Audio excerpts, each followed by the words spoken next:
We have a great caller here, Joe on WSBA in Pennsylvania. Joe on line 5, thank you for calling. You're a former Chicago gang member. What do you think is causing the violence in Chicago? The entire East Coast. And I'm actually from South Florida, but we take drives up to I-75, so I feel like I can speak about the Chicago gang situation from the inside out. And I don't want to quiz you on it. I don't want to put you on the spot. You know about Chicago gangs and the nations and the sects. I'm not going to put you on the spot like that. But I can tell you that from the inside out, it's economics. You need to cut off the drug war. You need to stop the drug war. You need to abolish that and take away the money from the gangs. And I have nothing but love for the people who had to grow up in that kind of hardship. And that was what was economically available at the time, was to be involved in that situation. And you know what? I got news for you. I know a very, very successful white woman who's not a criminal, said if she was poor and a minority, she'd be a drug dealer. That's the only way she could have made money. Well, absolutely. We don't have passports. I mean, the drugs come from Afghanistan, Colombia. The guns come from Russia. This is the situation we were born in. That's where the money was at. There's a black market. We're fulfilling a market need. We're fulfilling a need and it's sad. It's sad that people are addicted to these things, but that's where the money was at. If you want to stop. So why do you think that the Obama administration is attacking the Chicago Police Department? Why do you think she's attacking the Chicago PD? No, I mean, you're talking about status. I mean, that's all they care about. This is just a power grab amongst goons. But it's one gang versus another, and then you have the street gangs at the bottom that get the short end of the stick. At the end of the day, people are being exploited, and you're not giving people opportunities to like make honest livings. Even the money is crooked. I mean, the money is all big. So let's say for a minute that drugs were legalized and the illicit trade dried up, and then the gangs had no way to trade in this contraband. What would they do to make a living? Everybody has to make an honest living. We'll find an honest way to make a living, but it's easier to engage in illegal activities because nobody else is filling that need. Now, well, maybe if Trump brings jobs back to America, do you think that they'd actually go to work? Are they willing to go to work in factories or take jobs at the beginning of the bottom? I don't know. I don't think so, Joe.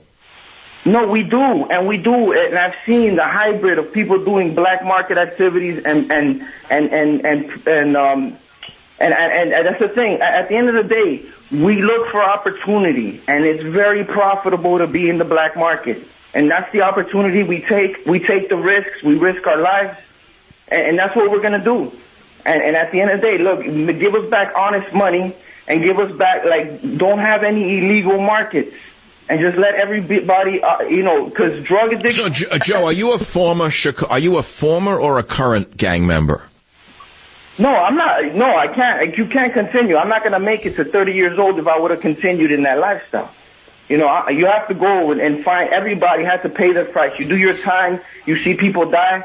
You're going to have to find something honest to do if you're going to make it long term. But at the end of the day, I saw it was all economics. It was all about what was available. And at the end of the day, if you don't stamp out the black markets, you're still going to have the next generation coming in to fill that need. People want their drugs. People want their fix. Somebody's going to serve it. And in Portugal, they abolished the war on drugs. It's a health issue. People they need help. Whether you're addicted to alcohol or heroin, you need help. You need a clinic. You don't need incarceration. At the end of the day, the cartels are going to fill that need. And I see the same kids coming up, the same little knuckleheads.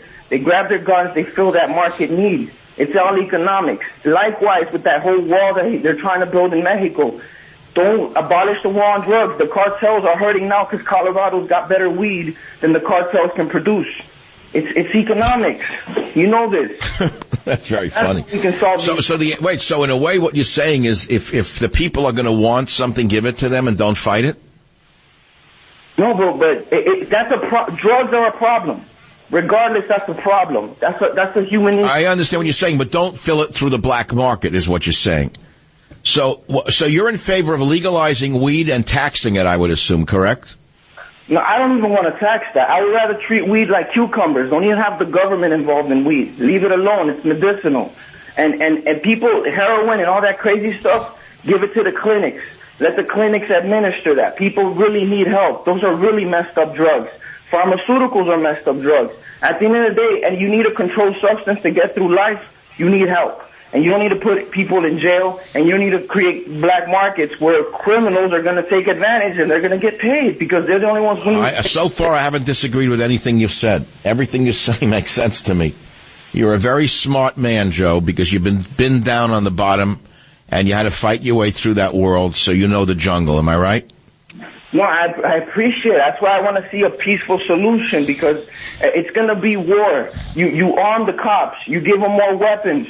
They're like SWAT. They come through. It's like an occupational army coming through. We don't know these people. They don't live in our neighborhood. And they come in squatted up with more weapons than us. We're going to feel threatened. We're going to shoot back. That's why there's a war in the streets. These are not our neighbors. These are not our peoples. They don't treat us like human beings. And it's in a war. Well, but how can you treat people like a human being who are selling drugs to children and killing innocent bystanders?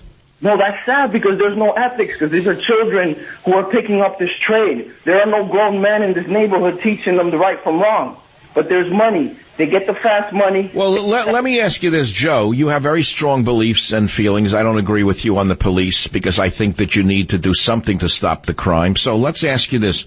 What do you think is going to happen with the whole drug thing when Trump becomes president? Put it this way. What's the word on the street about what's going to change, if anything?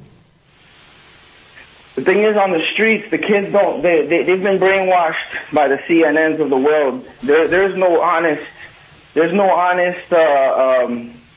sizing of Trump and his administration. It's been muddied by so much propaganda. You can't even have an honest conversation. I'm not a Trump supporter, but I feel like I have to defend myself because I don't think Trump is the villain that they painted him to be. I mean, so the war is going to... Well, that's actually a fair-minded viewpoint. You have more of a fair-minded viewpoint than most of the progressives at the New York Times. Joe, I'm almost out of time, but I appreciate your calling. It's a very heartfelt... actually, if you listen to the man's voice, he was speaking from the heart, incidentally. This was not just words that were coming from a person. Joe, thank you very much. The man was almost crying out to the world in what he was saying, if you hear his voice. That's the thing about voices. If you listen to them, they sing to you if you actually hear what people are saying.